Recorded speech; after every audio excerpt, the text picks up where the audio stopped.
Hey, Jonathan here. I've got a question from Jonathan Dillon about email. The question is, what do you do with those warm emails or interest emails after you get them? Do you go straight into a phone call to begin to learn and then close on them? Are you reaching out via email to them until they ask to talk via phone? Or do you not directly contact via email at all? Obviously, every case is different, wanting to know in general terms. Okay, good question, very tactical, but I've got a bunch of, I think, helpful ideas here. So the first thing to say, I'm gonna define warm emails or interest emails as email that you get. Maybe it comes in through a contact form on your website or some word of mouth. A friend introduced you, and it's a word of mouth thing.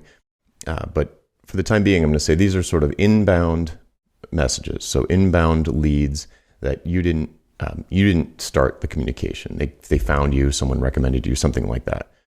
So when those come in, I will do a short list of different things depending on the nature of the email.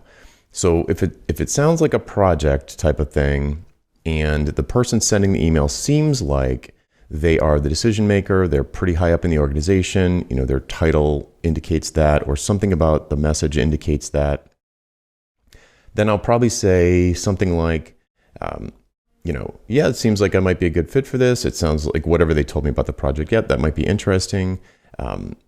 For next step, what do you say we jump on a quick phone call and we can kind of explore whether or not there's a good fit? And again, assuming that this is not a gatekeeper, it's probably the decision maker or pretty close to the decision maker, I'll just jump on a phone call. And, so I'll reply with that and they'll say, yeah, that'd be great. Here's some times available. Or I'll send across like a scheduling link so they can just pick a time. I don't think that matters that much. How you actually schedule the phone call, and that's not really your question anyway. But yeah, if it feels like, it's kind of gut instinct, but if it feels like a decision maker, it feels like a good fit, like it probably is going to be a good fit potentially, then yeah, I'll ask for a phone call right then. One thing in the question, do you go straight into a phone call to begin to learn and then close on them? I never close on anybody. And so it's not really the crux of your question, but I did want to call it out. The phone call is me interviewing them interviewing me. And we're looking to see if there's a good fit between our two companies for this particular project. And it should be a mutually profitable thing. So whatever the engagement is assuming I propose an engagement, it's going to be something that I feel like I'm getting paid fairly for, and that they are going to get a good return on their investment from whatever the engagement might be. So I never close on anybody. In fact, I kind of try and talk them out of working with me. That's how I use the why conversation to uncover what the real motivation is, what the objective of the whole project is in the first place, and what metrics we can use to measure progress while we're doing the project to make sure we're on the right track. Okay, next part of the question is, are you reaching out to them via email until they ask for a phone call? As I said, I don't make them ask for the phone call. If it seems like a good fit, it's worth my time to talk to somebody about a project that could be in the hundreds of thousands of dollars, or sometimes even $1 million. So yeah, I'm going to spend 30 minutes on a phone call if it seems like a good fit. But what if it doesn't seem like a good fit, or what if it seems like a gatekeeper and not the decision maker? So the email might say something like,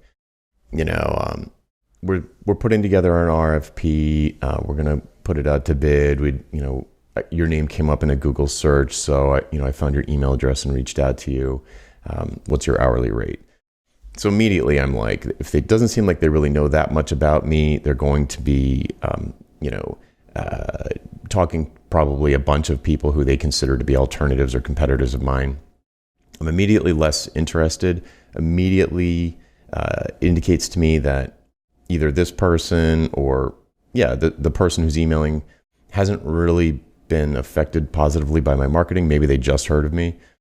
So the odds of that turning into a profitable engagement for me, and an engagement that's going to have a really positive impact on their business when they don't know me from a hole in the wall, they don't trust me yet because they don't know who I am, it's a lot less likely that I can have a powerful impact on that business. So I'm like, less interesting. But I will, I'll reply and say, okay, maybe I'll ask them a few questions to reveal to me whether or not they're a gatekeeper. So I'll ask questions about How does this fit in? How would this project fit into your strategy for next year, or for the remainder of this year?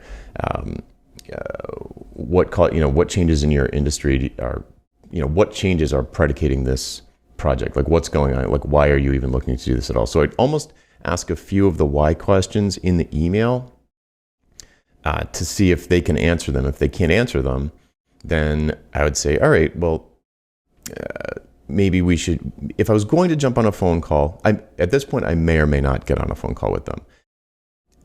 It just depends. If I'm getting the feel like, this could be something here. I think this person seems genuine. They're just not the right person. It's a company that I'd really like to work with, something like that, where I feel like it's a pretty warm lead. It might be a really good client, but this person is definitely the wrong person to talk to. Then but I do want to set up a phone call. I'd say, well, let's set up a phone call.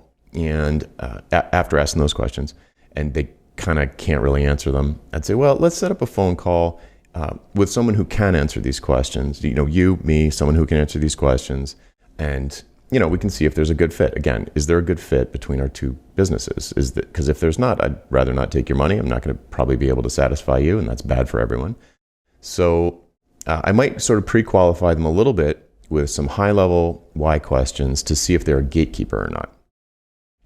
Then there's a possibility that I get the vibe from the email that it's just not a good fit, or I wouldn't have time to work on it for 6 months or something. In which case I might say, I don't think this is going to be a good fit for me, but if you're looking for someone like this, I'd be happy to make a recommendation and perhaps send them to someone else.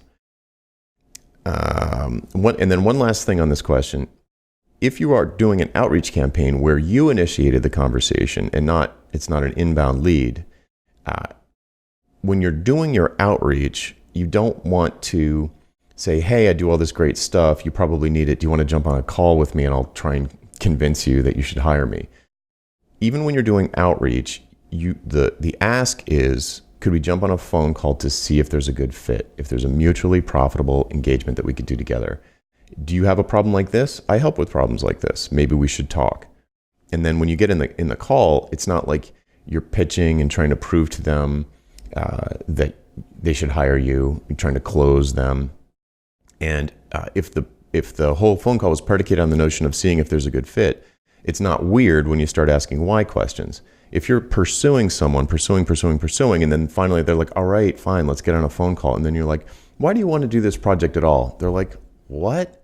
You called me, So if you always make the sales interview an interview and not a sales call or like a pitch or trying to always be closing or some garbage like that, then it always makes sense to have the why conversation, because you're really trying to make sure that there's a good fit. And if so, then you can move to the proposal stage.